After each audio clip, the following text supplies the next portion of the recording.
विरार का एक ऐसा रसूखदार जो बड़े ही धड़ल्ले से करता है अवैध काम। पता है इसे मैनेज करने का फंडा, इसलिए एक नहीं करता है कई सारा गोरख धंधा। एक एक कर होगी इन सभी धंधों की पोल खोल।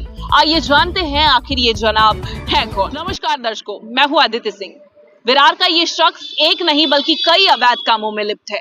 बता दें, मर्चेंट एंटरप्राइजेज नाम की कंपनी की इमारत पर नियमों को ताक पर रखकर इन्होंने लगा रखा है टावर, जबकि टावर लगाने के जो मानक होते हैं उसमें ये फेल है। जानकारी के मुताबिक कई समाज सेवकों और कई संस्थानों ने इस विषय पर हस्तक्षेप भी किया और कई बार पत्र व्यवहार भी किया। बावजूद इसके जिम्मेदार अधिकारी गहन निद्रा में है। न जाने क्यों उनकी नजर यहाँ नहीं पड़ती है। इसी के साथ इस खबर में हम आपको ये भी बताएंगे कि कैसे बावड़ी से लेकर बारूद तक का अवैध व्यापार इसी मर्चेंट एंटरप्राइजेस के बैनर तले धड़ल्ले से हो रहा है। सबसे पहले किसी भी रिहायशी परिसर में टावर लगाने पर नियम क्या कहता है, आइए जानते हैं। नियम कहता है कि किसी भी रिहायशी इलाकों में टावर लगाने से बचना चाहिए। खासकर टावर को लगाने के लिए वन क्षेत्रों को प्राथमिकता देनी चाहिए। नंबर 2, भारत में अपनाए गए दिशा निर्देशों के अनुसार अस्पतालों और शैक्षणिक संस्थानों यानी स्कूल और कॉलेज से 100 मीटर के दायरे में कोई भी टावर नहीं लगाया जाना चाहिए, जबकि इनकी इमारत से बिल्कुल सटा हुआ है सनशाइन मल्टी स्पेशलिटी अस्पताल और कुछ ही दूरी पर कॉलेज भी है।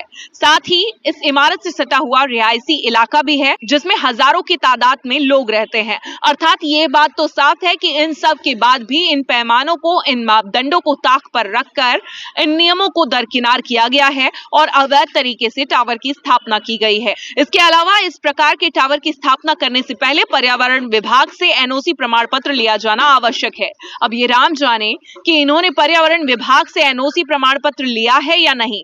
अगर लिया है तो पर्यावरण विभाग ने इन्हें एनओसी किस आधार पर दिया, ये भी एक बड़ा सवाल है। खैर, बढ़ते हैं अगले पॉइंट पर। रिसर्च के अनुसार IARC यानी international agency for research on cancer और WHO यानी वर्ल्ड हेल्थ ऑर्गेनाइजेशन का मानना है कि टावरों से निकलने वाले रेडियो फ्रीक्वेंसी इलेक्ट्रोमैग्नेटिक फील्ड को इंसानों के लिए कार्सिनोजेनिक मतलब कैंसर पैदा करने वाली मानते हैं और इससे अन्य तरह की बीमारियों को भी बढ़ावा मिलता है। कुछ अध्ययनों में स्वास्थ्य विशेषज्ञों ने यह सुझाव भी दिया है कि लंबे समय तक उच्च स्तर की फ्रीक्वेंसी के संपर्क में रहने से कुछ स्वास्थ्य समस्याएं हो सकती हैं। आप सोचिए, ज्यादा समय तक मोबाइल का इस्तेमाल करने से बचने की हिदायत अक्सर दी जाती है, लेकिन आप लंबे समय से 24 घंटे टावर के आसपास में रहते हैं तो उसका क्या कुछ असर आपकी सेहत पर पड़ सकता है। जानकारी के मुताबिक एक टावर से हर समय एक सी ऊर्जा नहीं निकलती है। टावर की कितनी ऊर्जा निकलेगी ये पूरी तरह से उसके इस्तेमाल पर निर्भर करता है। अगर किसी रिहायशी इलाके में टावर लगा है तो निश्चित तौर पर उसका इस्तेमाल अधिक होगा, इसलिए उससे ऊर्जा भी अधिक निकलेगी, जिसके चलते समय समय पर टावर से निकलने वाली ऊर्जा की जांच भी कराई जाती है।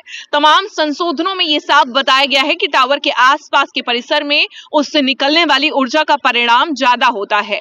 यही वजह है कि टावर लगाने के लिए वन क्षेत्रों को प्राथमिकता दी जाती है। अब ये तो बात हो गई टावर की। अगले खबर में बात होगी बावड़ी से लेकर बारूद तक की, जिसके बाद आप ये खुद सोचने पर मजबूर हो जाएंगे कि आखिर जिम्मेदार अधिकारी इन पर इस कदर फिदा क्यों हैं। खैर, आज की इस वीडियो में इतना ही। बुलंद इरादों की आवाज को बुलंदी देने के लिए बने रहे साथ और देखते रहें नेशन नाउ 9।